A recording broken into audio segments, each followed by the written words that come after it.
Chapitre 1. La fête du jardin. Le soleil de fin d'été baignait le village de Rose Hill, dorant les bords du clocher et réchauffant les douces allées de gravier du jardin du presbytère. C'était la fête annuelle, un moment fort de la saison, et la moitié du comté semblait s'être présentée dans ses plus beaux habits et chapeaux pour acheter de la confiture maison, deviner le poids du gâteau aux fruits, et bavarder aussi librement que les moineaux qui s'élançaient dans les haies. Miss Jane Marple était assise dans un fauteuil en osier près du treillis de rosiers, son sac à tricot posé sur ses genoux. Ses aiguilles cliquetaient doucement tandis qu'elle travaillait à une chaussette grise. Un cadeau pour le cadet de son neveu Raymond, expliquait-elle à qui le demandait. Elle avait choisi sa place avec un soin discret. De là, elle pouvait voir la plupart des stands, les buvettes et la foule joyeuse des villageois. Peu de choses dans la vie plaisaient autant à Miss Marple qu'un rassemblement villageois. Les comportements, les petites tensions, les secrets révélés en un regard fugace. La nature humaine, disait-elle toujours, était sensiblement la même à Rose Hill qu'à Rome. La fête avait attiré non seulement les villageois, mais aussi quelques visiteurs intéressés. Madame Dorothy Fanshawe, veuve d'un colonel respecté, présidait le stand de la tombola avec une autorité certaine. L'épouse du vicaire, Madame Ellison, s'occupait aimablement de l'urne à thé. Et attirant tous les regards, un homme remarquable en costume gris clair déambulait parmi les stands avec une aisance qui semblait légèrement théâtrale. Il s'appelait Monsieur Lucien Gray. Avait-il présenté avec une gracieuse révérence. Rares étaient ceux qui s'accordaient sur ce qu'il faisait, mais tous s'accordaient à dire que son sourire, éclatant, charmant, et pourtant étrangement figé, le rendait inoubliable. « C'est peint, » murmura le vieux monsieur Hawthorne, le marguillier, à mademoiselle Marple en passant. « Croyez-moi, il y a quelque chose qui cloche chez ce type. » Miss Marple leva doucement les yeux, ses yeux bleus perçant derrière le bord de dentelle de son chapeau. « Ah !» dit-elle doucement. Un sourire est parfois plus révélateur que le silence. L'après-midi se poursuivit avec des tombolas, des courses pour enfants et beaucoup de gaieté. Puis, juste au moment où la fanfare entamait une marche joyeuse, un vacarme soudain retentit près de la buvette. Madame Ellison poussa un cri perçant. Une foule se rassembla, se pressant avec une curiosité horrifiée. Là, effondrée parmi les tasses de thé et les gâteaux de graines, gisait la silhouette de Monsieur Lucien Gray. Son sourire maquillé était toujours sur ses lèvres, mais ses yeux étaient vitreux et aveugles. La gaieté de la fête se transforma en un murmure d'alarme. Quelqu'un appela le médecin, un autre courut chercher l'agent de police. Un enfant gémit. Madame Fanshawe s'éventa vigoureusement, déclarant que tout cela était trop choquant pour être décrit. Miss Marple ne bougea pas immédiatement. Elle posa discrètement son tricot, l'air indéchiffrable. Puis, se levant avec une certaine dignité fragile, elle se dirigea vers la lisière de la foule. Elle ne se pressa pas. Elle se tint là où elle pouvait voir les visages autour d'elle, la surprise, l'horreur, les regards furtifs échangés. « Oui, » murmura-t-elle presque pour elle-même, « la nature humaine est très semblable, que ce soit dans un petit village, à une fête, ou au cœur d'une épreuve épouvantable. » Chapitre 2. Chuchotement après le thé. La pelouse du presbytère, qui, une heure auparavant, résonnait de rires et de cris d'enfants courant en sac, était tombée dans un silence seulement interrompu par des voix basses et le léger tintement de la porcelaine assemblée, plutôt inutilement, en piles bien nettes. La théière sifflait avec une autorité diminuée. Un pan de guirlande s'était détaché et flottait contre la haie d'aubépine, comme pour un signal de retraite vain. Le docteur Barker, un homme aux épaules carrées, à la moustache raide et au tempérament pragmatique, avait examiné M. Lucien Gray avec diligence.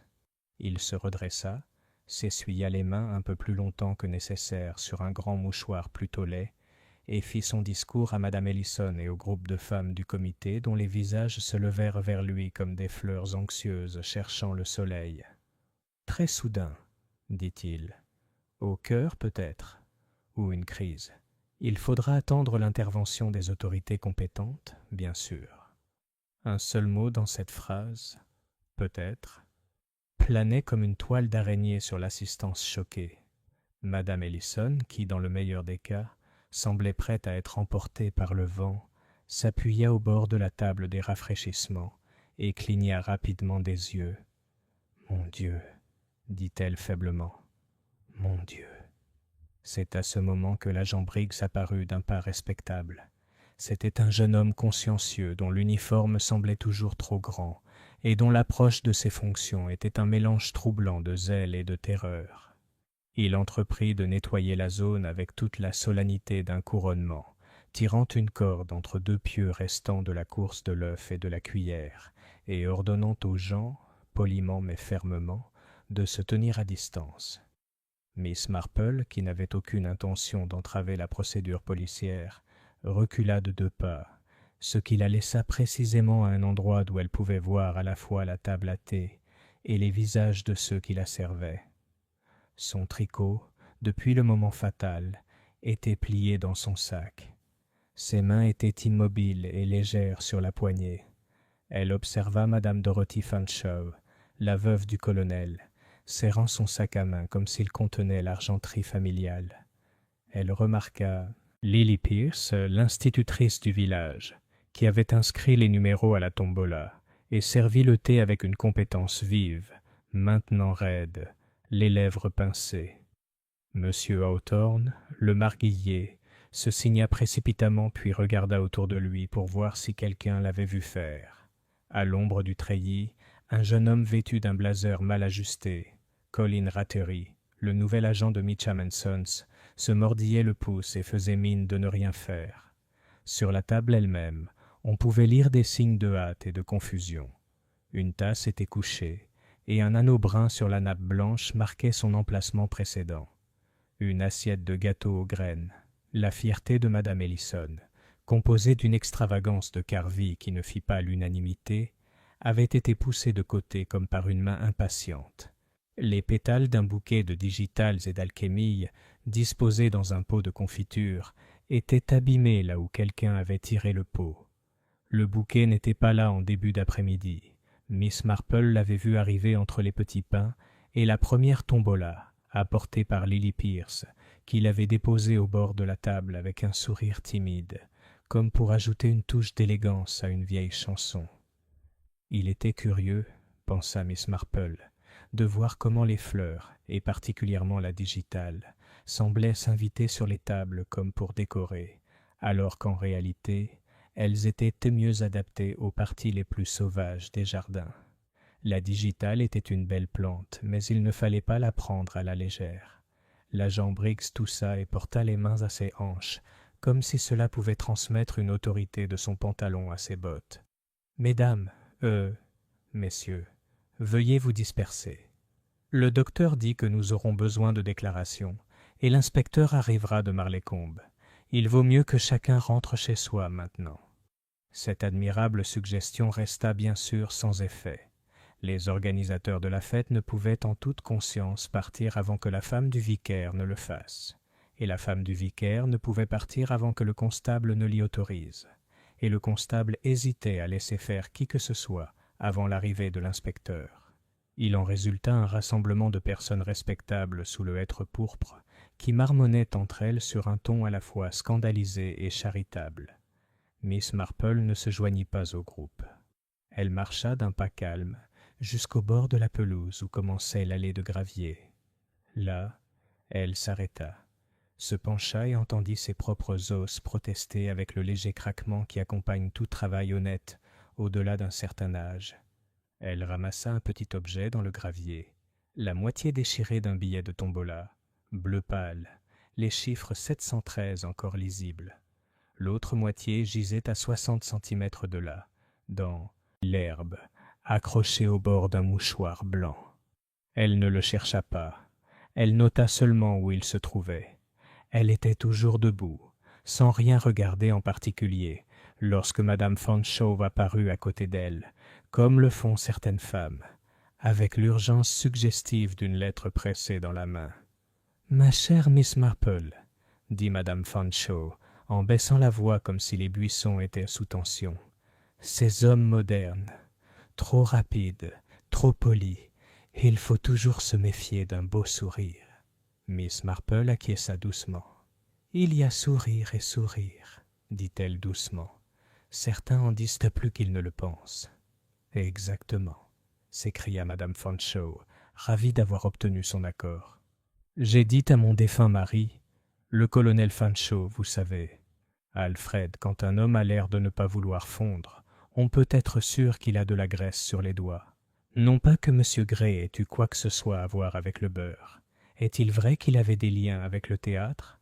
Lily Pierce m'a dit l'avoir vu sur les planches londoniennes, et que nous savons ce qu'est la scène. » Miss Marple réfléchit à la question de la scène, qui est peut-être moins un lieu unique qu'une variété de situations humaines se déroulant sous des lumières vives.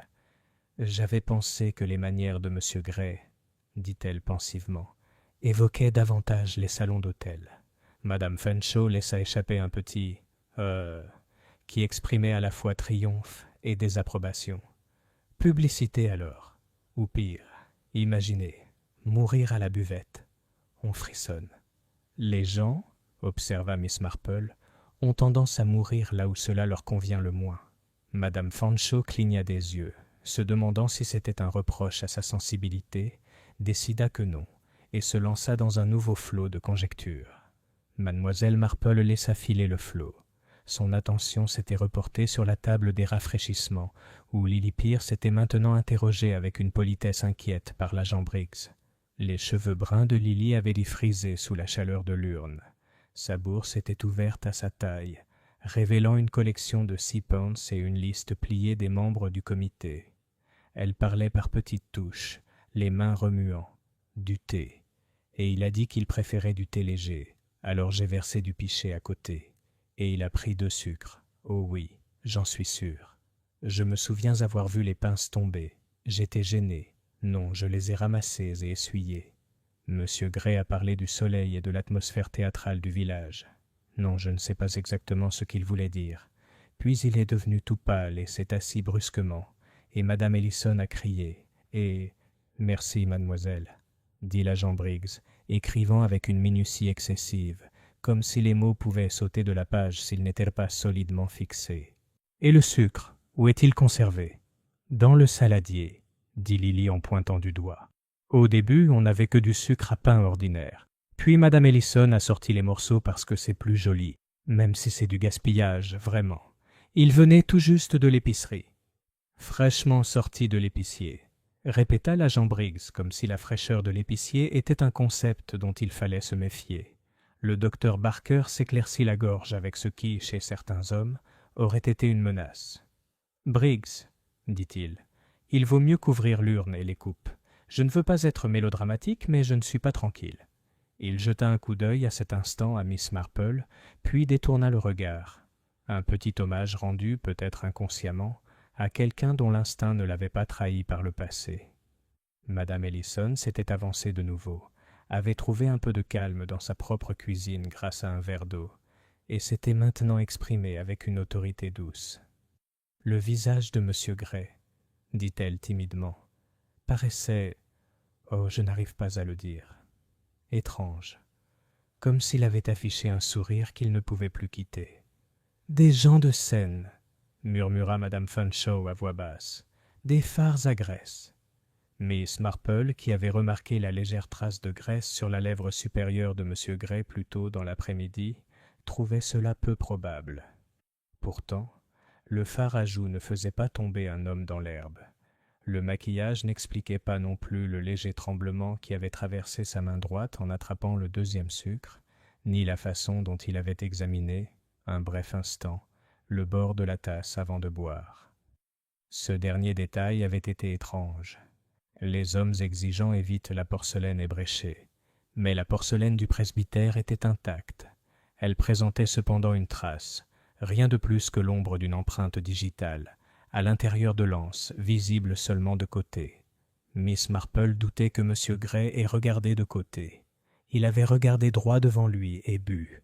L'inspecteur Kendall arriva de Marleycombe dans une automobile annoncée bien avant lui.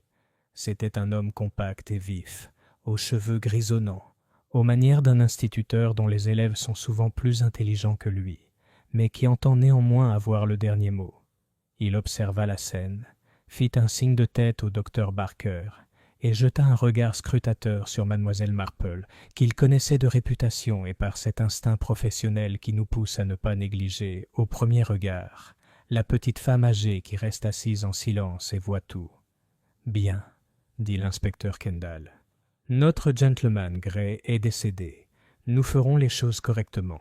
Personne ne doit partir sans faire de déclaration. » Briggs mettait un cordon autour de la table et de l'urne. « Madame Ellison, je suis désolé pour le dérangement, mais nous aurons besoin de votre aide pour nous rappeler qui a versé quoi et quand. »« Mademoiselle. » Il jeta un coup d'œil à Lily.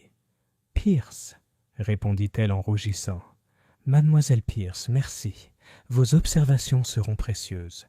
Et monsieur ?»« Hawthorne, » dit le marguillier en s'avançant avec un air d'honnêteté un peu trop catégorique. « J'étais près du stand de confiture quand c'est arrivé. Je n'ai rien vu. Absolument rien. » Il semblait excessivement fier de cela. « Excellent, » dit Kendall, peu impressionné.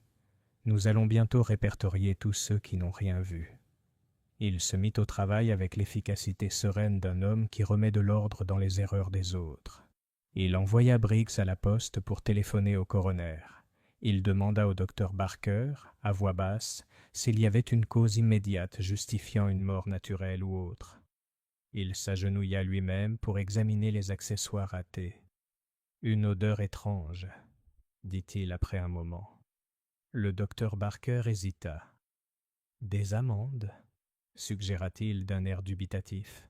« Ou peut-être que le tourteau de graines joue des tours. Un gâteau aux graines ne fera pas frémir les mains d'un gentleman, » dit Kendall. « Pardonnez-moi, Madame Ellison. »« Oh, inspecteur, » dit Madame Ellison de manière à lui pardonner tout. Miss Marple ne s'immisça pas. Elle avait un profond respect pour les voies naturelles.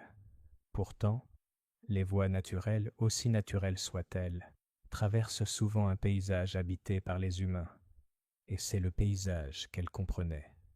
Elle recula à l'ombre du hêtre pourpre et observa les petits courants qui coulaient sous les regards officiels. Colin Rattery, le nouvel agent, portait des chaussures très propres, mais sur la semelle gauche se trouvait un morceau d'argile séchée, de cette couleur rougeâtre que l'on trouve parfois sur le sentier en contrebas, près du ruisseau de Willowbrook. Le gravier de Rose Hill était pâle, celui de Marleycombe était sombre, celui de Willowbrook était nettement rouge. De plus, la main de M. Rattery porta 2 fois sa main à sa poche de poitrine, comme pour s'assurer de la sécurité de quelque chose qui n'y était pas. À chaque fois, ses doigts rencontrèrent du tissu et s'envolèrent, insatisfaits. Lily Pierce jetait sans cesse des regards vers le pot de confiture contenant les digitales. Pas vraiment des regards coupables, mais anxieux. Elle avait l'air d'une fille qui a fait une petite chose et qui craint qu'on la prenne pour une grande. Le sac à main de Madame Fanshawe, si serré quelques minutes auparavant, avait adouci sa silhouette. Entre-temps, elle avait sorti quelque chose et l'avait remis. N'importe quelle villageoise peut faire cela une vingtaine de fois, en un après-midi. Poudre, crayon, mouchoir. Et pourtant, il y avait dans ce geste une furtivité indigne, qui ne convenait pas à sa grandeur habituelle.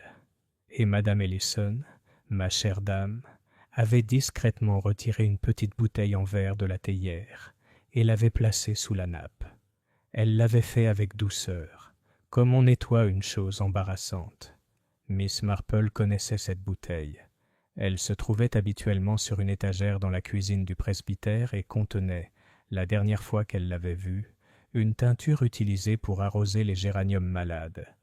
Un mélange recommandé par une chronique horticole et composé, si Miss Marple s'en souvenait, d'ammoniac et d'autres choses. On ne la buvait pas. On ne la versait pas dans le thé. Pourtant, elle trônait au fait parmi les théières et les tasses, car Madame Ellison, qui préparait tout, l'avait sortie le matin pour éviter que des guêpes ne s'approchent de la confiture, puis, se reprochant d'être prête à faire la guerre aux créatures de Dieu, l'avait laissée là, espérant que personne ne la remarquerait. Miss Marple gardait ces petits faits à l'esprit comme un moineau garde des miettes de pain sous une haie, prête à être récupérée ou jetée selon les besoins. « Mademoiselle Marple ?» dit l'inspecteur Kendall, revenant vers elle après un moment où il avait disposé ses déclarations comme des paquets dans la vitrine d'un épicier. « Vous étiez présente? Avez-vous vu la victime avant... l'incident ?»« Oh oui, » dit Miss Marple. « Il avait un très beau costume. Les poignets étaient effilochés. »« Effilochés, hein ?» Kendall sourit. Il n'était pas homme à mépriser cet indice banal. « Autre chose ? Quelqu'un qui a agi de façon inhabituelle ? » « Je ne voudrais pas, » dit Miss Marple, « dénigrer les plats ordinaires. Ils sont tellement variés. On pourrait seulement dire que certaines personnes étaient plus elles-mêmes que d'habitude. » Elle marqua une pause, réfléchissant. Monsieur Gray a pris 2 sucres.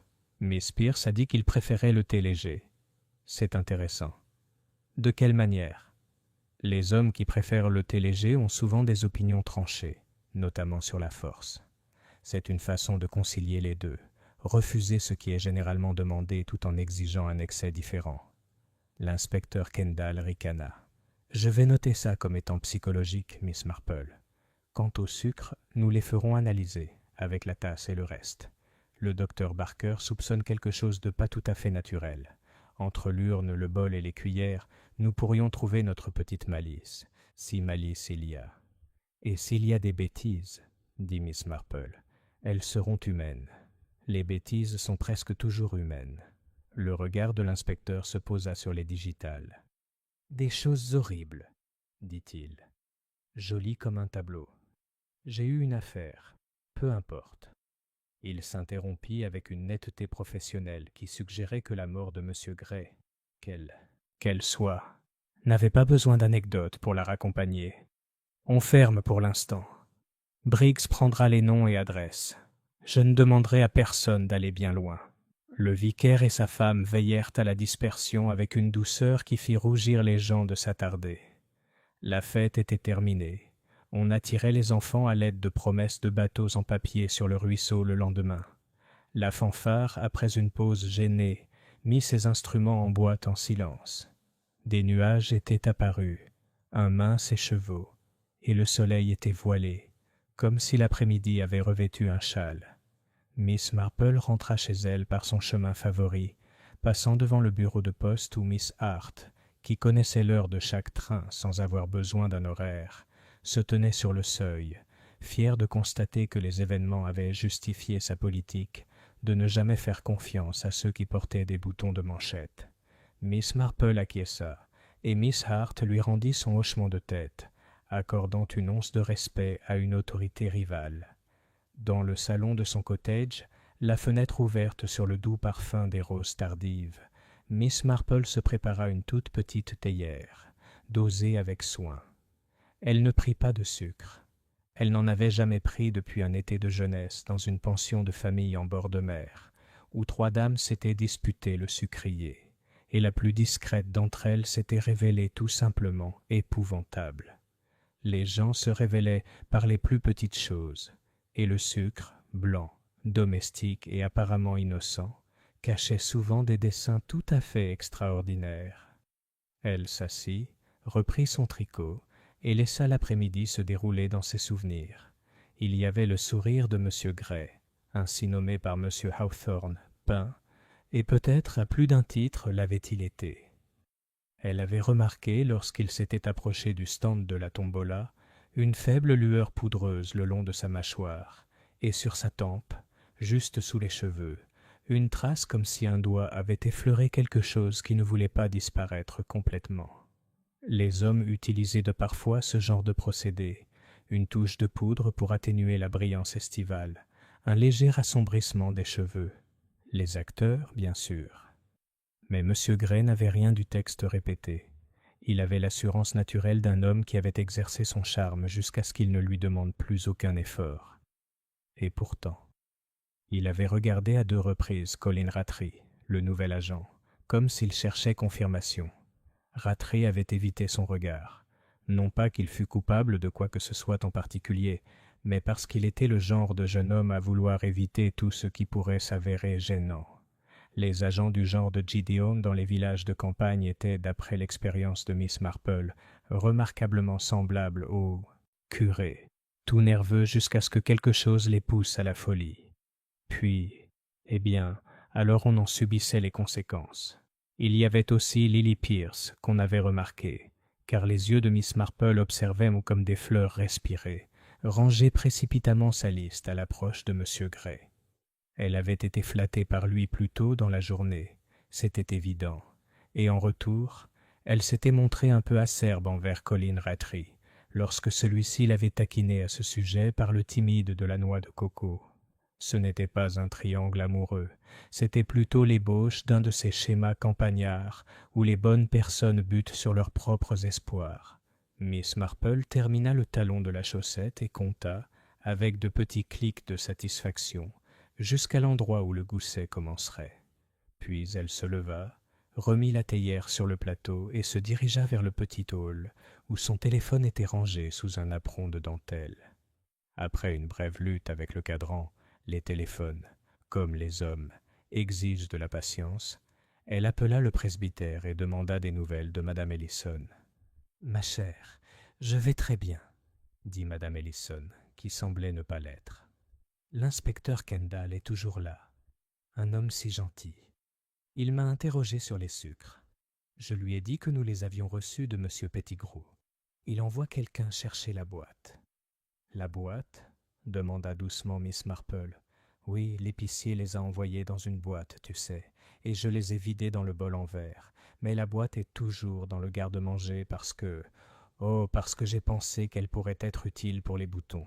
On a toujours besoin d'une boîte pour les boutons. Quelle idée idiote, à un moment pareil. »« Ce n'est pas bête du tout, » dit Miss Marple. « Gardez-le précieusement pour l'inspecteur. »« Je le ferai, mademoiselle Marple. » Madame Ellison hésita. Lily est terriblement bouleversée. Je n'aime pas poser la question, mais si vous aviez un moment. Je passerai, dit Miss Marple. Demain matin, ça ira, n'est-ce pas? Une nuit de sommeil remet les choses en ordre. Lorsqu'elle raccrocha le combiné, Miss Marple resta immobile, songeuse. Puis elle se dirigea vers le petit nombre de livres sur l'étagère de son salon consacré au jardin. Pas les jolis, mais les volumes censés, aux noms latins et aux avertissements. Elle en ouvrit un à Digitalis Purpurea et lut un paragraphe, les lèvres légèrement remuées, comme si elle goûtait les mots. Elle ne fronça pas les sourcils. Elle ne sourit pas. Elle referma le livre, le remit sur l'étagère et alla tirer ses rideaux pour se protéger du crépuscule. Dehors, le village s'apaisa avec son économie sonore habituelle. Une charrette sur le chemin, l'aboiement lointain d'un chien, une horloge sonnant l'heure avec la calme insistance d'une vérité qui n'exigeait aucune croyance. Dans une chaumière, une radio murmurait un orchestre. Dans une autre, une bouilloire chantait. La vie continuait, comme toujours. Mais là où la vie continue, les murmures s'accumulent. Au Blue Hart, Madame Price-White informa le propriétaire que M. Gray avait tenté de lui vendre un abonnement à un club londonien, si l'on peut imaginer une telle chose, et qu'elle lui avait fermement affirmé ne pas aimer les clubs. M. Hawthorne, sirotant sa bière, assura à qui voulait l'entendre que M. Gray avait été l'un de ceux-là, et que le Tout-Puissant avait des moyens de les gérer. Le cornettiste de l'orchestre raconta avoir vu un homme prendre cette couleur lors d'un match de boxe et qu'il y avait eu du poison dans ce cas, si on le lui demandait. Personne ne l'avait fait, tandis que Madame Pettigrew, de l'épicier, affirma n'avoir jamais vu un tel scandale pour un simple malaise, et que l'homme se lèverait probablement, s'en irait, et leur montrerait à tous leurs bêtises. Il ne se leva pas. Il ne pouvait plus marcher. À minuit, la nouvelle officielle était tombée. Monsieur Lucien Gray était décédé, et certains objets de la fête, l'urne, la coupe, le sucrier, avaient été récupérés pour examen. Le presbytère, rangé avec une précision douloureuse, dormait. Miss Marple resta sans sommeil pendant un certain temps. Assise dans son fauteuil, les pieds sur le pare-choc moelleux, elle observait la lente rougeur des braises. Elle pensait aux hommes qui entraient dans les villages et les charmaient. et aux femmes qui se croyaient insensibles au charme et qui ne l'étaient pas.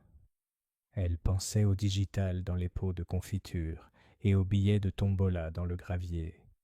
Elle se souvenait d'un chimiste de St. Mary Mead, il y a longtemps, et d'une série de pastilles contre la toux qui n'étaient pas ce qu'elles semblaient être.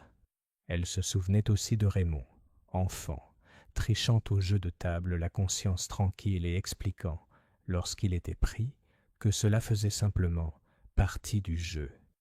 La malice, pensait-elle, était toujours humaine. Lorsqu'elle se leva enfin pour se coucher, elle s'arrêta devant le miroir et contempla son visage aux traits doux et insignifiants.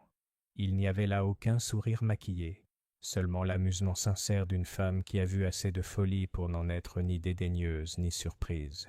« Voilà, Jane, » se dit-elle très doucement, « on verra bien. » Et si l'on avait écouté très attentivement à l'extérieur du chalet cette nuit-là, on aurait pu entendre le murmure de ses rideaux, le clic du loquet, puis le long silence pensif d'un esprit posant ses petits pièges, non pas pour les souris, ni pour la méchanceté dans l'abstrait, mais pour les petits actes stupides et ordinaires, à partir desquels la méchanceté est tissée. Chapitre 3. Spéculation villageoise.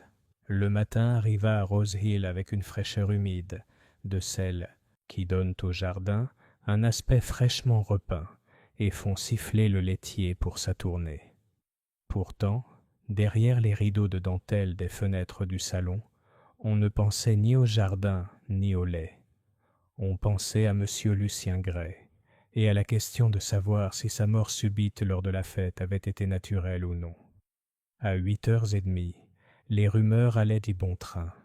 Madame Price White, qui se targuait d'être la première au courant de tout événement, raconta à sa femme de chambre avec une grande solennité que le monsieur avait l'air étranger, et les choses étrangères comportent toujours un brin de danger. La femme de chambre répéta cela chez le boulanger, où, au fil du récit, cela devint une histoire de poudre mystérieuse contenue dans des étuis à cigarettes. Lorsque la nouvelle parvint au marché de Marleycombe, M. Gray était déjà un espion, un escroc aux cartes et un aristocrate ruiné, selon l'étalage qu'on lui interrogeait. Miss Marple, se promenant matinalement devant le cimetière, ne prit la peine de corriger personne. Elle salua Miss Hart à la poste avec sa courtoisie habituelle et acheta des timbres à 2 pennies. Miss Hart se pencha par-dessus le comptoir et murmura « Croyez-moi, Miss Marple, il s'avérera qu'il n'était pas celui qu'il prétendait être. Les Londoniens ne le sont jamais. Je ne serais pas étonné qu'il ait déjà été marié. La bigamie, voilà ce que ça évoque pour moi. » « La bigamie » dit doucement Miss Marple en glissant les timbres dans son sac à main, a tendance à laisser une odeur désagréable. À la même heure, l'inspecteur Kendall avait installé son quartier général provisoire dans la petite pièce du presbytère, habituellement utilisée pour les répétitions de la chorale. Une table à tréteaux contenait les accessoires de thé incriminés, désormais soigneusement couverts et étiquetés. L'agent Briggs, les oreilles rouges d'importance, se promenait avec son carnet. L'inspecteur avait déjà expédié le sucrier, la tasse à thé et l'urne à Marleycombe pour analyse.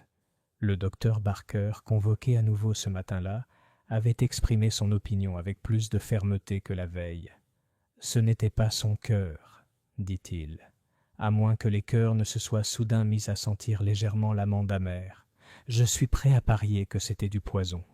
De la digitale, peut-être. Nous le saurons bien assez tôt. » Le mot poison, le vent volait autour du village, comme porté par des moineaux.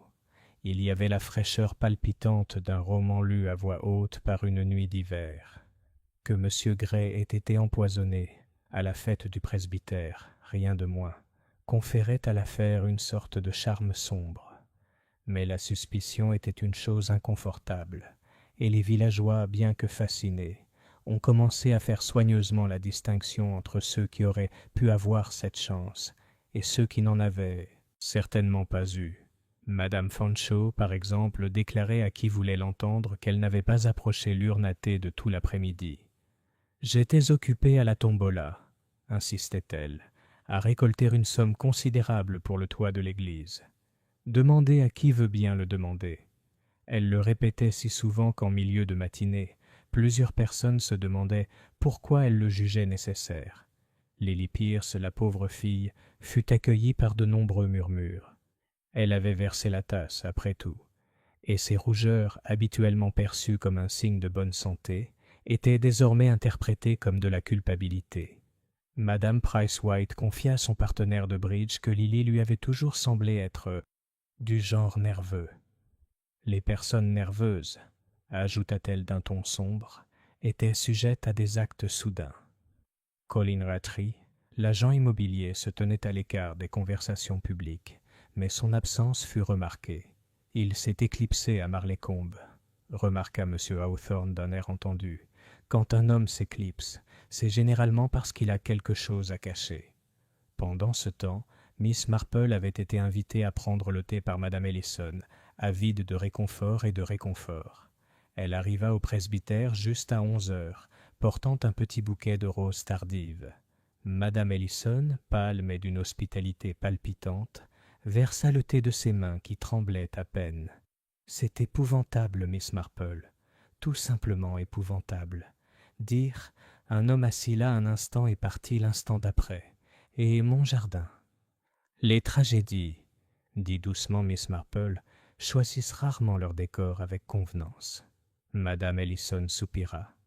L'inspecteur a été très gentil, même si bien sûr c'est assez perturbant d'avoir des policiers partout. Ils ont même fouillé le garde-manger ce matin. Elle hésita. Ils ont aussi emporté le pot de sucre. C'était sage, dit Miss Marple. Le sucre est une chose si innocente, si universellement reconnue, ce qui le rend, naturellement, très propice aux bêtises. Madame Ellison frissonna. Pensez-vous vraiment que c'était poison, Mademoiselle Marple? Miss Marple regarda sa tasse un instant, puis leva ses yeux doux. Il vaut toujours mieux attendre des preuves, ma chère, mais je pense qu'il serait imprudent d'écarter cette possibilité. À ce moment-là, Lily Pierce entra, portant un panier de recueils de cantiques qu'elle avait rangé après la fête. Ses yeux étaient rouges, comme si elle avait pleuré. Elle salua poliment Miss Marple, mais sa voix tremblait. « Je n'ai rien fait de mal !» s'exclama-t-elle soudain en posant le panier avec un bruit sourd. « J'ai juste versé le thé. Je vous le jure, Madame Ellison. »« Ma chère, » dit Madame Ellison, surprise, « personne ne vous accuse. »« Mais il le pense, » dit Lily d'un ton féroce. « Tout le monde au village le pense. Je le sens à leur regard. » Elle se tourna vers Miss Marple, presque suppliante. « Vous me croyez, n'est-ce pas ?» Miss Marple la regarda avec bienveillance. « Croire est un mot bien fort, ma chère. Mais je ne pense pas que vous soyez le genre de fille à verser du poison dans la coupe d'un homme. La vraie question est, y avait-il du poison? Avant-tu à verser le thé ou après ?» Les yeux de Lily s'écarquillèrent. « Je ne sais pas. Je ne sais rien. » Miss Marple tendit la main et la tapota avec la douceur d'une grand-mère. « Ne vous inquiétez pas. Rares sont ceux qui connaissent l'intégralité d'une chose. Ce sont les petits fragments que chacun remarque qui, une fois assemblés, forment une image. » Dehors, l'horloge de l'église sonnait le quart d'heure. La vie à Rose Hill continuait. Les poules gloussaient dans les jardins, les charrettes roulaient dans la rue principale et les enfants couraient en riant dans la verdure. Pourtant, sous tout cela, un malaise régnait. Quelqu'un au village, un Rose Hill respectable et ordinaire, avait glissé du poison dans une tasse de thé. Et Miss Marple, bien que silencieuse et modeste comme toujours, avait déjà commencé à en ramasser les fragments. Chapitre 4. L'inspecteur Kendall prend les choses en main. L'inspecteur Kendall était convaincu qu'il fallait commencer fermement. Un village, il le savait, pouvait fourmiller de rumeurs comme des abeilles dérangées dans leurs ruches. Le seul moyen d'apaiser ce bourdonnement était d'imposer une procédure ordonnée. Ainsi, le lendemain matin de la fête, il s'installa au salon du presbytère, une petite pièce tapissée de livres, où flottait une légère odeur de cirage et de livres de cantiques, et commença à recueillir les dépositions. Miss Marple avait été invitée à servir le thé à l'inspecteur et à la femme du vicaire pendant qu'ils travaillaient, une tâche qu'elle accomplit avec sa grâce habituelle. Assise près de la cheminée, Son tricotant, son regard doux et attentif, elle ne s'immisçait jamais, ne s'immisçait jamais. Pourtant, Kendall, qui avait déjà eu affaire à elle, savait pertinemment que son silence garantissait que rien ne manquait. Madame Dorothy Fanshawe. La première à être interrogée fut Madame Fanshawe. Elle entra avec une dignité outragée, son sac à main serré contre elle. « Je ne comprends pas pourquoi je suis ici, inspecteur, » déclara-t-elle aussitôt. « J'ai passé tout l'après-midi à la tombola, pour récolter des fonds pour le toit de l'église, comme chacun sait. Une somme considérable d'ailleurs. Si vous voulez les chiffres, je les ai ici. » Elle commença à fouiller dans le sac à main d'un geste professionnel. « Merci, madame, » dit Kendall d'un ton neutre. « Mais ce que vous avez observé chez M. Gray m'intéresse. » Madame Fanshawe pinça les lèvres. « Observé ? Seulement qu'il avait des manières ostentatoires. Trop guindées à mon avis. Je me suis toujours méfié du charme. C'est le refuge des hommes qui n'ont rien de mieux à offrir. » Et au moment de son effondrement, « J'étais encore à la tombola, » répondit-elle vivement. « J'ai entendu Madame Ellison crier. Je me suis précipité, bien sûr, mais à ce moment-là, c'était la confusion. Je ne me suis pas approché de la table à thé. » Les aiguilles de Miss Marple claquaient doucement. Elle ne leva pas les yeux, mais se souvenait très bien que Madame Fanshawe se tenait non loin des rafraîchissements lorsque la fanfare entama sa marche. La mémoire de cette dame, semblait-il, était aussi sélective que son sac à main. Lily Pierce. Puis vint Lily Pierce. La pauvre fille était pâle, les mains crispées nerveusement. Elle répondit aux questions de l'inspecteur avec l'empressement sincère de quelqu'un qui aspire à être cru. « Oui, j'ai servi le thé. » Léger comme il l'avait demandé. 2 morceaux de sucre. Il m'a remercié très poliment. Je n'ai rien remarqué d'anormal, sauf... Elle hésita, jetant un coup d'œil à Miss Marple. « Sauf quoi ?» insista Kendall. Les joues de Lily se colorèrent. Seulement, il regarda la tasse d'un air étrange avant de boire, comme s'il avait presque eu l'intention de ne pas le faire. Kendall griffonna dans son carnet. « Et tu n'as rien vu d'inhabituel ?»« Non, inspecteur, vraiment. »« Très bien.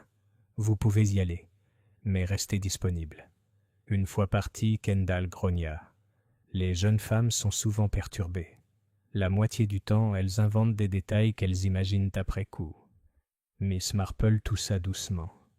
Ou parfois, inspecteur, ils se souviennent précisément de ce que les autres oublient. Kendall lui lança un regard en coin. Il savait qu'il valait mieux ne pas la laisser partir. Colin Ratery. Le témoin suivant était Colin Ratery, le jeune agent immobilier. Il entra d'un pas assuré, même si son regard se porta une fois sur les couverts à thé. « Je connaissais à peine ce type, » dit-il en haussant les épaules. « Je l'ai vu discuter avec plusieurs personnes, dont Madame Fanshawe. Je n'ai pas beaucoup apprécié ses manières. Trop curieux, vraiment. Il m'a posé beaucoup de questions sur qui possédait quoi dans le coin. Il m'a dit qu'il envisageait d'investir. »« Tu lui as servi du thé ?» demanda Kendall. « Non. Je ne me suis pas approché de la table. J'étais presque toujours à la table de la noix de coco. » « Seul ? Eh bien non. J'étais avec certains d'entre eux de temps en temps. Tu peux leur demander. » Miss Marple, écoutant en silence, se souvint de l'avoir vu près du treillis au moment où M. Gray s'était effondré, le pouce pressé anxieusement contre sa bouche. Elle ne dit rien. Ce n'était pas nécessaire. M. Hawthorne, le marguillier, arriva le dernier.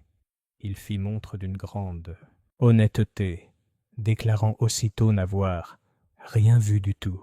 « J'étais au stand de confiture quand c'est arrivé, » a-t-il dit, « et s'il y a une chose dont je suis fier, inspecteur, c'est de m'occuper de mes affaires. Je n'ai jamais mis mon nez dedans. Jamais. » Miss Marple laissa son tricot s'arrêter une seconde. Monsieur Hawthorne, de longue date, n'avait jamais été vu s'occuper de ses affaires plus de 3 minutes d'affilée. Cette déclaration catégorique suggérait qu'il en avait vu bien plus qu'il ne voulait l'admettre. La conclusion de l'inspecteur. Une fois les témoins partis, Kendall s'est adossé à sa chaise et a tapoté son crayon. « Eh bien, Miss Marple, c'est bien ce que je pensais. Le poison, si poison il y en a dû être introduit à la table du thé. Miss Pierce a versé la tasse, mais le sucrier est la source la plus probable. Cela réduit la piste. N'importe qui aurait pu le manipuler avant ou pendant la fête. Tout à fait, répondit Miss Marple d'un ton doux. Le sucre est un produit tellement démocratique. Kendall rit doucement. Vous avez bien dit les choses, madame. Mais je pense que nous trouverons bientôt notre coupable. Les gens sont négligents avec le poison. Ils laissent des traces. C'est la science, et non la psychologie, qui résoudra cette affaire. Miss Marple inclina la tête, l'air réservé. Pourtant, elle retourna mentalement les fragments qu'elle avait rassemblés. Le billet de tombola dans le gravier, les digitales dans le pot de confiture, les poignets effilochés de l'élégant costume de M. Gray. La science pouvait révéler la substance contenue dans la tasse de thé, mais seule la nature humaine révélerait qui l'avait placée là. Et pourquoi? Chapitre 5. Le mauvais suspect. Les journaux du matin n'ont rapporté que le compte-rendu le plus bref de la tragédie de Rose Hill. Mort subite, lors d'une fête de village. Un homme s'effondre après avoir pris des rafraîchissements. Il n'était pas question de poison, seulement les témoignages habituels de sympathie et la note indiquant que l'affaire fait l'objet d'une enquête policière. Mais à Rose Hill même, le mot avait déjà pris racine. Lorsque Miss Marple se rendit chez l'épicier ce matin-là, l'air était chargé d'une certitude murmurée. Madame Pettigrew, qui mesurait le thé derrière le comptoir, se pencha vers elle avec confiance. « Bien sûr que c'était cette fille Pierce, Miss Marple. Les mauvaises manières finissent toujours par se faire sentir, toujours trop promptes à rougir, et tout le monde sait ce que ça signifie. » « Qu'est-ce que cela signifie ?» demanda Miss Marple avec un regard doucement interrogateur. « Eh bien, la culpabilité naturellement. » Miss Marple paya son thé, accepta la monnaie et ne dit rien. Elle savait pertinemment qu'une rougeur soudaine était aussi souvent le signe de l'innocence que de la culpabilité. La résolution de l'inspecteur, Kendall. Au presbytère, l'inspecteur Kendall se montra moins prudent.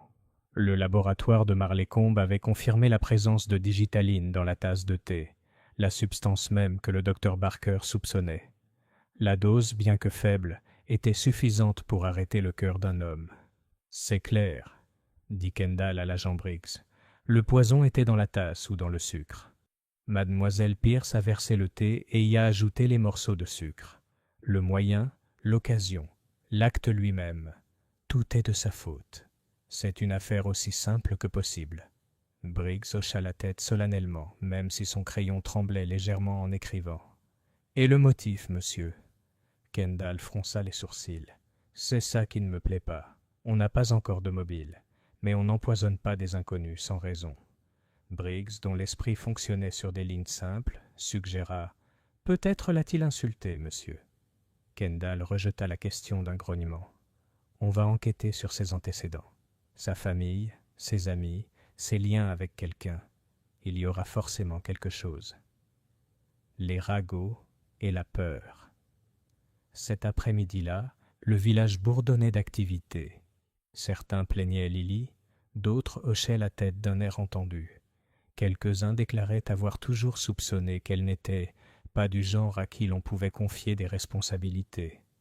La pauvre Lily elle-même s'était enfermée chez elle, rideau tiré, tandis que sa mère errait, les yeux rougis et l'air provocateur. Miss Marple, appelant pour déposer un panier de scones, trouva Madame Pierce presque prête à fondre en larmes. « On dit que c'est elle, Miss Marple. Notre Lily, c'est une gentille fille. Elle ne ferait pas de mal à une mouche. Elle est nerveuse, oui, elle l'a toujours été, mais méchante, jamais. Je suis sûre qu'elle n'est pas méchante, dit doucement Miss Marple. Mais la méchanceté n'est pas la seule cause du malheur. Parfois, chère Madame Pierce, les gens se laissent entraîner dans des choses qu'ils n'ont jamais déclenchées. » Madame Pierce lui serra la main. « Tu crois en elle, alors ?»« Oh, Dieu merci. » Miss Marple observe. Ce soir-là, Miss Marple assista aux vêpres. L'église était pleine, comme toujours après un choc. Les villageois se rassemblaient dans les moments de peur. Elle remarqua comment la congrégation se divisait par petites divisions révélatrices. Madame Fanshawe s'agenouilla avec un air de dévotion exagérée, ses lèvres s'agitant rapidement au fil des prières.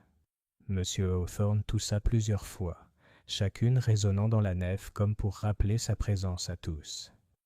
Colin Rattray était assis, raide, sur le troisième banc, évitant le regard de la famille de Lily Pierce. Pendant le cantique, le regard de Miss Marple erra. Elle remarqua une chose curieuse.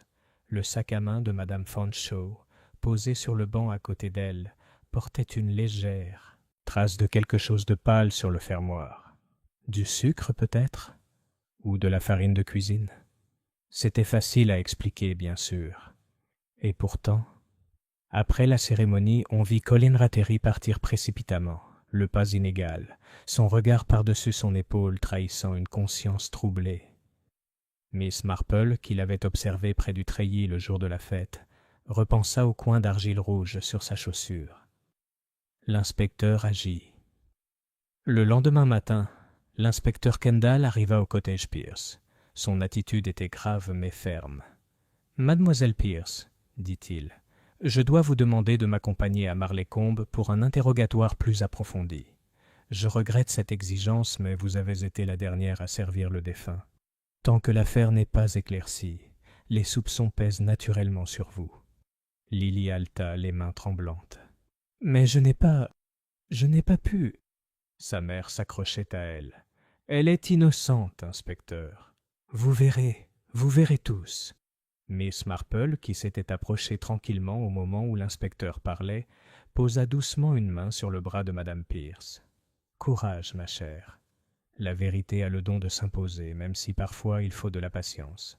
Et n'oublions pas que ce qui paraît naturel n'est pas toujours vrai, et que ce qui paraît impossible est souvent négligé. » L'inspecteur Kendall lui adressa un sourire mi-grimace. « Vous êtes toujours très délicate, Miss Marple. Mais la loi ne repose pas sur la délicatesse. Nous devons agir sur la base des faits. »« En effet, » dit Miss Marple, « et pourtant les plus petits faits sont parfois les plus trompeurs. » Tandis que Lily était emmenée, le village observait la scène dans un silence stupéfait. Certains murmuraient que justice était faite.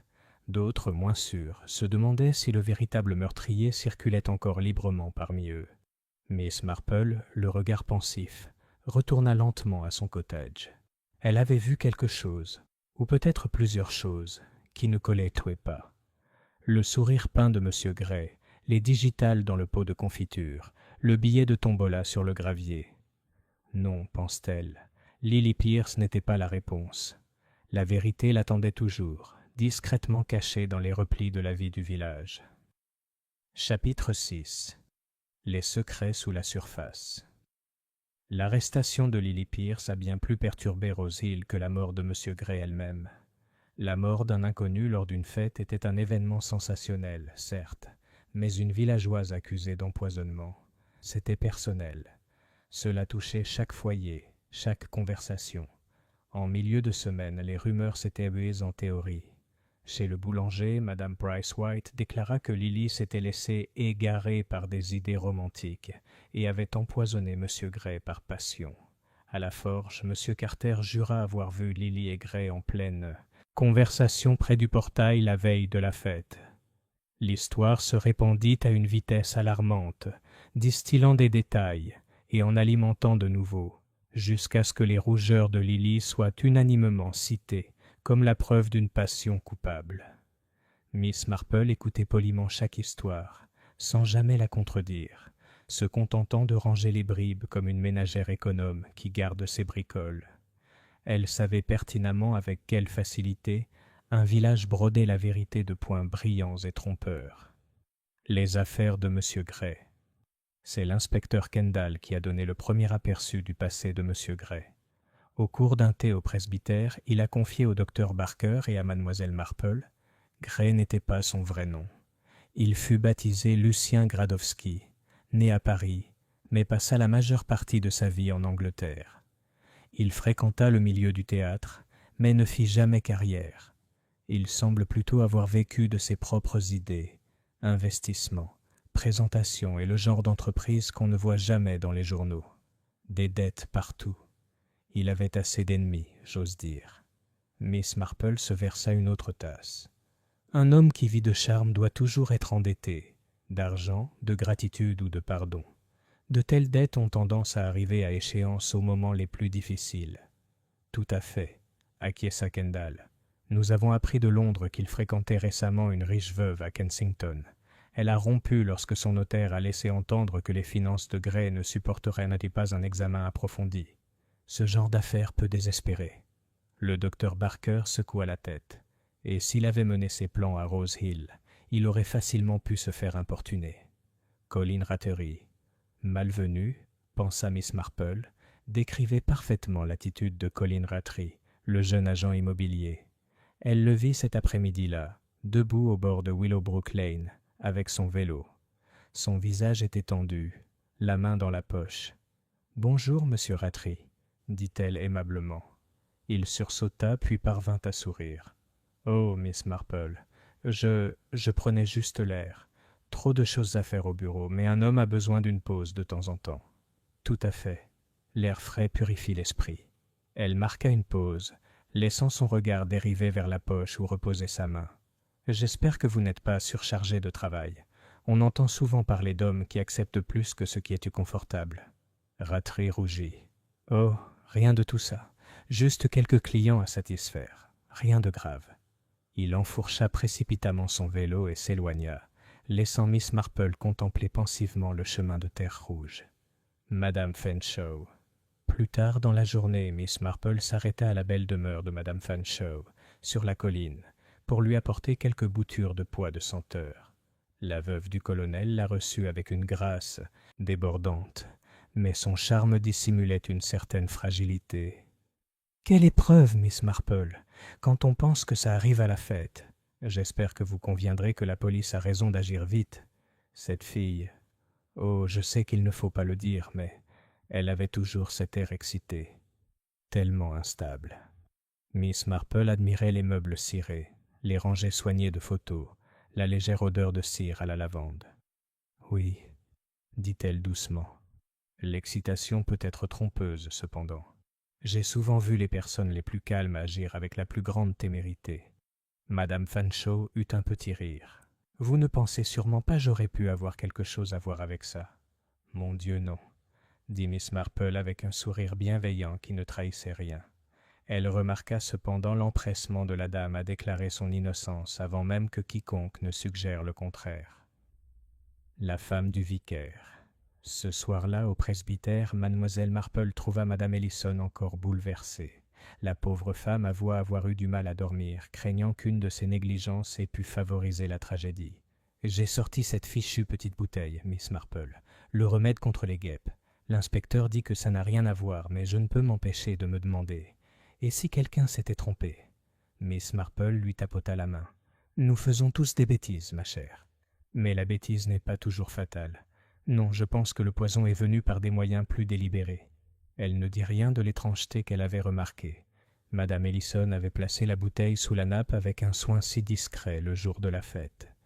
Ce n'était pas de la culpabilité qu'elle avait perçue, mais de la peur d'être jugée négligente. Pourtant, la peur était toujours bonne à retenir. Un indice dans le crépuscule. Ce soir-là, rentrant chez elle dans la pénombre, Miss Marple s'arrêta près du pré. Une légère brise agitait les feuilles. De la fenêtre du pub Blue Heart parvenaient des rires et le tintement des verres. Elle vit Colin Rattray se faufiler par la porte latérale, regarder autour de lui avant de s'élancer dans la ruelle. Puis, de l'autre côté, madame Fanshawe apparut, son sac serré fermement, le pas inhabituellement rapide pour une femme de son âge. Elles passèrent toutes deux sans se saluer. Mais Miss Marple remarqua le bref raidissement de leurs épaules, la légère inclinaison de la tête qui trahissait leur reconnaissance. Elle resta immobile jusqu'à leur départ. Le village parlait peut-être de Lily Pierce, mais Miss Marple savait qu'il n'en était rien. Il y avait d'autres secrets à Rose Hill, des secrets d'argent, d'orgueil, de besoins désespérés. Et au moins 2 personnes étaient liées par quelque chose qu'aucune d'elles ne voulait confesser. Chapitre 7. Une perturbation dans la nuit.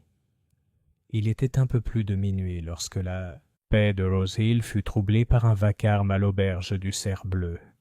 La femme du propriétaire, madame Prowse, était descendue éteindre le feu lorsqu'elle entendit un bruit dans la cour, un cliquetis métallique, comme si quelqu'un avait renversé un seau. Pensant qu'il s'agissait d'un garçon d'écurie, elle sortit avec une lanterne. Ce qu'elle trouva, en revanche, c'était Colin Rattray, affalé près du portail arrière, le visage blême, le souffle court, un verre brisé à la main. On le transporta dans la salle de dégustation, où le docteur Barker, tiré précipitamment de son lit, se pencha sur lui. Après un silence tendu, le médecin déclara « Il est vivant, mais de justesse. Encore une digitale, si je ne me trompe. Quelqu'un a essayé de le faire taire. » La nouvelle de l'incident se répandit rapidement. À l'aube, Rose Hill bourdonnait comme si les cloches de l'église avaient sonné pour alerter le village. Un second empoisonnement, si peu de temps après le premier, ne pouvait être attribué au hasard. Et même si Colin Rattray respirait encore, le sous-entendu était sombre. La mort de M. Gray n'était pas un malheur isolé, mais un élément d'un drame plus sombre qui touchait le village lui-même. Réponse de l'inspecteur Kendall. L'inspecteur Kendall ne perdit pas de temps. Il arrive au Blue Hart avant le petit déjeuner, d'un air vif et impitoyable. « Qui lui a donné à boire ?» demanda-t-il au propriétaire. « Pas moi, monsieur », s'exclama M. Prowse avec indignation. Il est arrivé en retard, a commandé un whisky et s'est assis seul.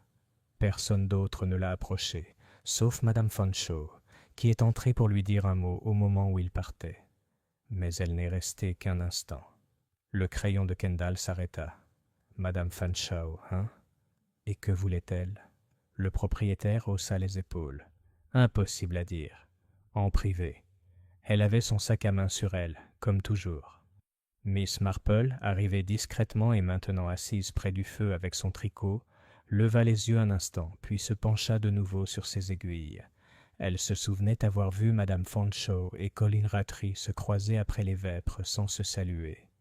Pourtant, ils s'étaient reparlé en privé. Intéressant. Un village dans la peur. En milieu de matinée, le village était en émoi. Madame Price-White insista sur le fait que l'empoisonneuse était clairement en train de se déchaîner et déclara qu'elle ne prendrait plus le thé hors de chez elle. Le vicaire appela au calme, mais les paroissiens arrivèrent à l'église par deux, nerveux, parlant d'un tueur fou.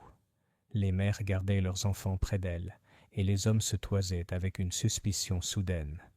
Au cottage Pierce, la mère de Lily était indignée.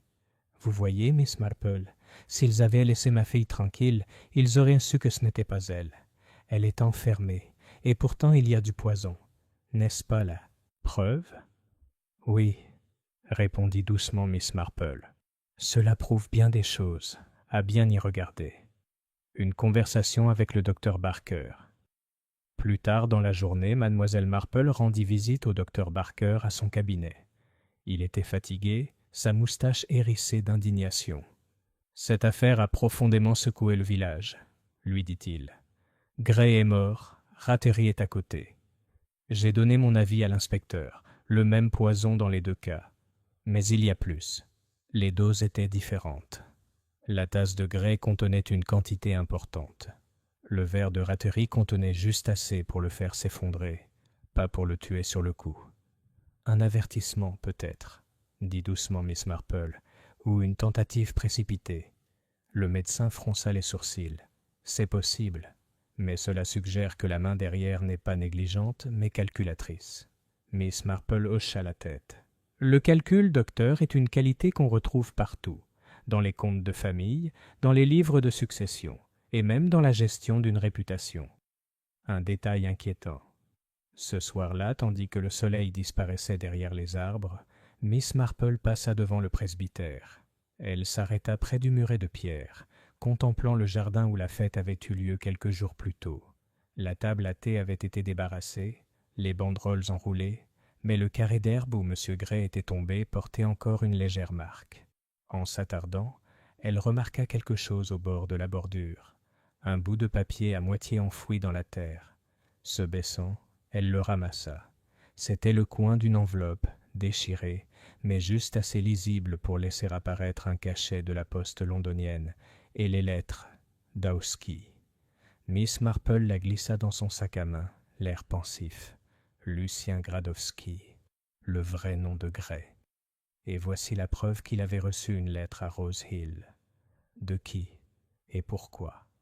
Elle se redressa, observant le jardin tandis que les ombres s'allongeaient. Le village pourrait croire que l'empoisonneur était un fou, frappant au hasard. Mais Miss Marple savait qu'il n'en était rien. Il y avait là un schéma, une main délibérée déplaçant les pièces, et elle commençait à entrevoir, vaguement, ce que cette main était en train d'arranger.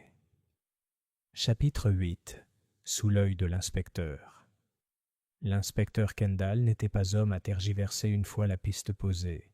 La deuxième tentative d'empoisonnement avait affiné ses soupçons, et le fait que Madame Fanshawe ait été la dernière à parler à Colin Rattray était, à ses yeux, suffisamment significatif pour justifier un examen approfondi. Il arrive à Fanshawe House le jeudi matin, accompagné de l'agent Briggs. La maison, une respectable demeure géorgienne perchée sur la colline, paraissait paisible sous le soleil de septembre, ses volets soigneusement peints et son heurtoir en laiton, poli. À l'intérieur, Madame Fanshawe les attendait dans le salon, assise raide dans un fauteuil à haut dossier, son sac à main posé, comme toujours, à portée de main. « Inspecteur, » dit-elle avec un calme absolu, « cela devient plutôt fastidieux. J'ai déjà expliqué au propriétaire que je n'avais échangé que quelques mots avec M. Rattray. Une conversation aussi innocente ne peut certainement pas éveiller les soupçons. Cela, dit Kendall fermement, dépend beaucoup des mots échangés. On vous a vu lui parler en privé quelques minutes avant qu'il ne s'effondre. Le rouge monta à Madame Fanshawe. Je ne lui ai posé de questions que sur une question de propriété. Mon défunt mari détenait des papiers relatifs à des cottages près de Willowbrook. Monsieur Rattray est le nouvel agent. Il était naturel que je demande des éclaircissements. Une clarification sur quoi précisément? Elle hésita, les doigts crispés sur son sac à main. À propos de contrat de location. Une bagatelle. Tu ne crois pas que j'aurais des raisons de faire du mal à ce jeune homme? Peut-être pas, admit Kendall. Mais permettez-moi de vous signaler qu'on vous a également vu converser avec M. Gray à la fête. Madame Fanshawe se redressa.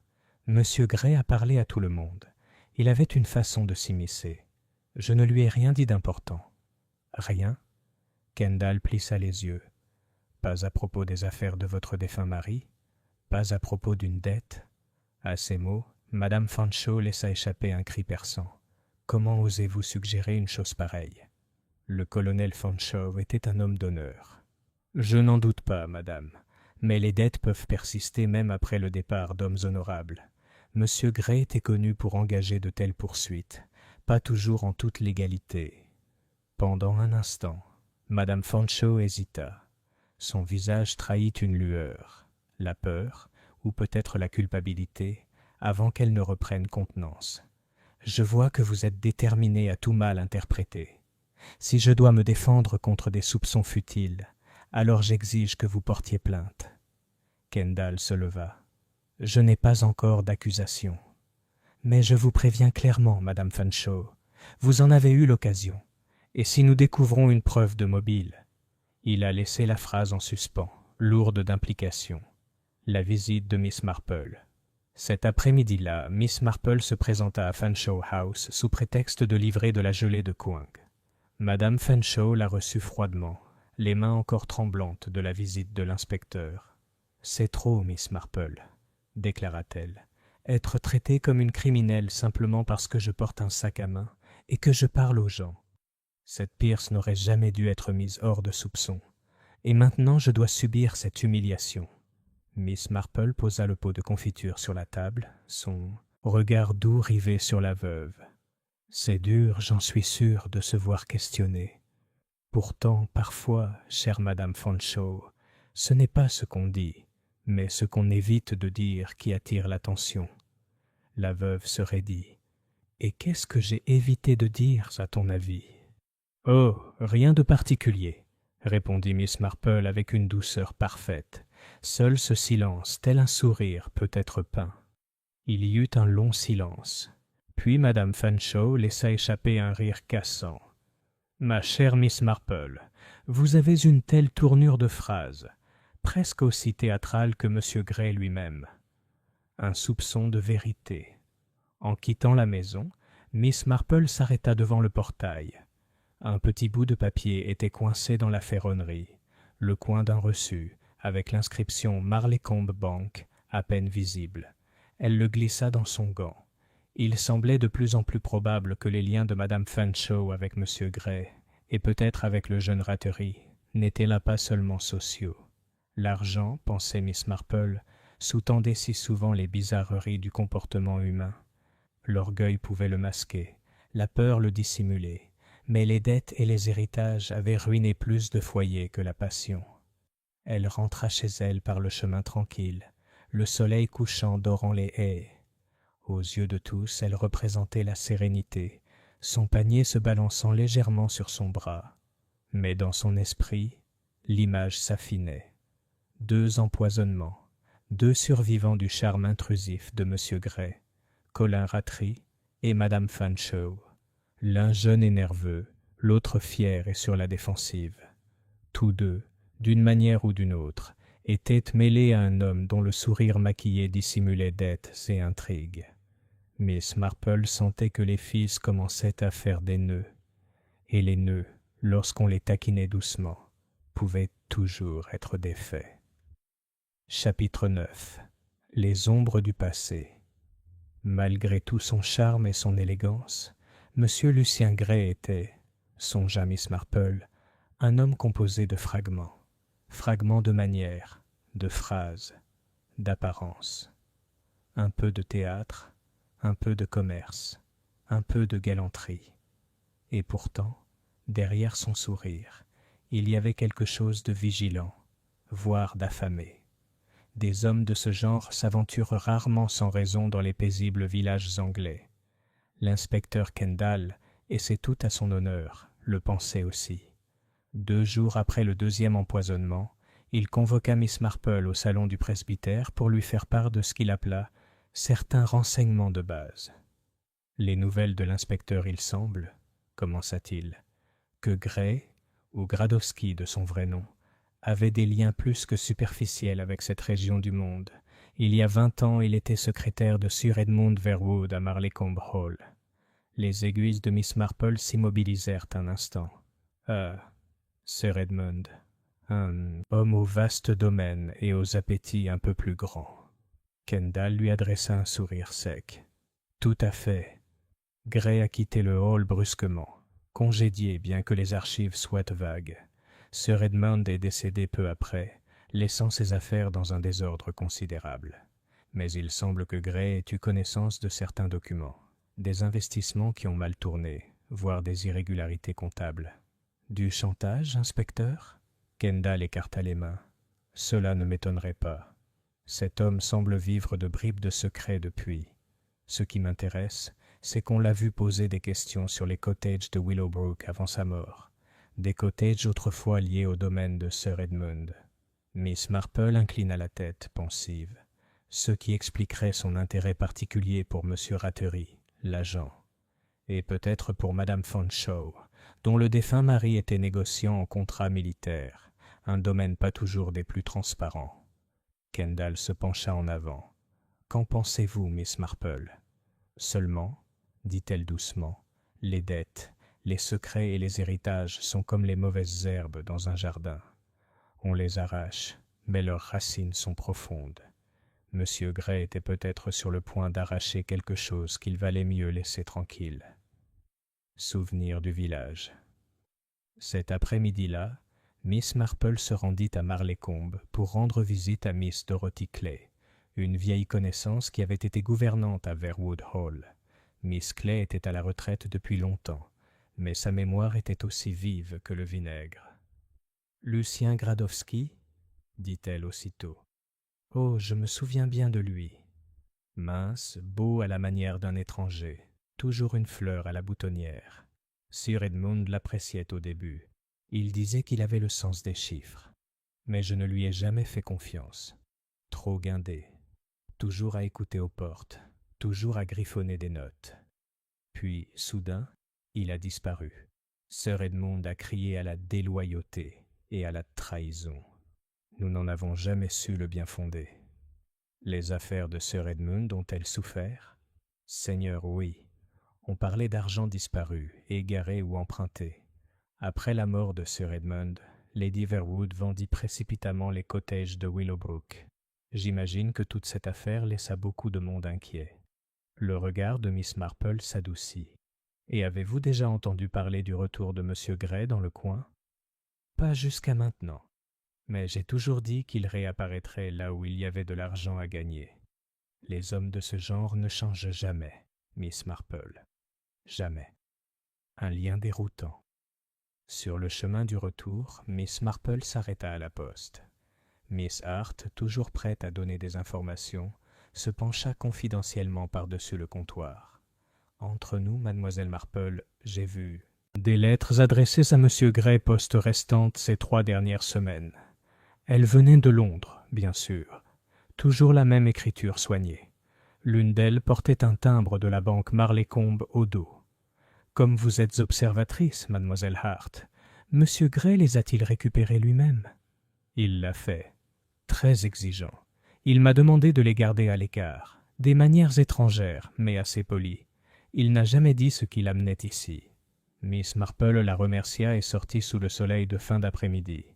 Gray avait donc reçu des lettres, peut-être d'un complice, peut-être de quelqu'un craignant d'être exposé. Et l'enveloppe déchirée qu'elle avait trouvée dans le jardin du presbytère pouvait bien en être une. Réflexion silencieuse. Ce soir-là, alors que Miss Marple était assise près de son foyer avec son tricot, elle laissa les pièces s'arranger d'elles-mêmes. Gray avait autrefois été lié à Marleycombe Hall et au domaine complexe de Sir Edmund. Il était retourné à Rose Hill pour poser des questions sur les cottages de Willowbrook et peut-être sur d'autres propriétés. Il avait reçu des lettres de Londres, dont l'une portait la marque d'une banque. Madame Fanshawe et Colin Rattray ont tous deux réagi à sa présence avec malaise. Était-il possible que Gray ait menacé de dénoncer, non seulement ses dettes, mais aussi des pratiques malhonnêtes commises depuis longtemps? Et si oui, lequel de ses auditeurs avait trouvé cette menace intolérable? Le sourire peint cachait bien plus que du charme, pensa Miss Marple. Il dissimulait un savoir, et le savoir, utilisé avec négligence, pouvait être plus mortel que n'importe quel poison. Elle posa son tricot et contempla le feu.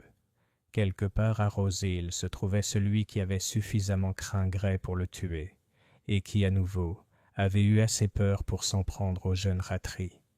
La question n'était pas seulement « OMSE la chance », mais dont le passé aime. Gray était sur le point de le découvrir. Chapitre 10. Le fardeau du jeune homme. Colin Rattray n'avait pas été beaucoup vu les jours qui avaient suivi son effondrement au Blue Hart. Il restait dans son logement situé au-dessus des bureaux de l'agence immobilière Meacham & Sons, et lorsqu'il en ressortait, il marchait avec une sorte d'attention traquée, comme s'il s'attendait à ce que tous les visages se tournent vers lui avec accusation. Miss Marple, dont la douceur pouvait ouvrir des portes que la force ne pouvait que fermer, décida par un bel après-midi de lui rendre visite. Elle prit un petit panier de pommes dans son jardin. « Pour le bureau, pas pour l'estomac, » expliqua-t-elle en les lui offrant. « Elles empêchent les papiers de voler. » Colin parut surpris à son arrivée, mais il pouvait difficilement refuser l'entrée à une visiteuse aussi inoffensive. Son bureau était une pièce étroite avec un haut bureau, un classeur et des registres empilés comme des fortifications. Un hôte nerveux. « Vous avez eu un choc, monsieur Rattray, » commença Miss Marple en s'installant dans un fauteuil droit. « Ce n'est jamais agréable d'être si près d'une tragédie. » Il déglutit. « Choc? Oui. Mais on m'a dit que j'avais eu de la chance. Le médecin dit qu'une autre dose m'aurait achevé. » Miss Marple inclina la tête. « J'imagine que vous n'étiez pas la victime visée, pas personnellement. Mais peut-être étiez-vous un peu trop proche de sujets qu'il valait mieux laisser de côté. » Il lui lança un regard bref et perçant. « Que veux-tu dire? »« Monsieur Gray vous a posé une question sur les cottages Willowbrook, » dit-elle doucement. « Et vous avez éludé la question. Mais évitez, monsieur Rattray, n'empêchent pas toujours les ennuis. Parfois, cela les provoque. La main de Colin se crispa sur le bord du bureau. Pendant un instant, il sembla qu'il allait tout nier. Puis, les épaules affaissées, las, il parla. L'enchevêtrement de l'héritage. Je vais vous dire la vérité, Miss Marple, car je ne supporte pas l'idée que l'on puisse croire que je l'ai empoisonné. Les cottages de Willowbrook ne sont pas simples.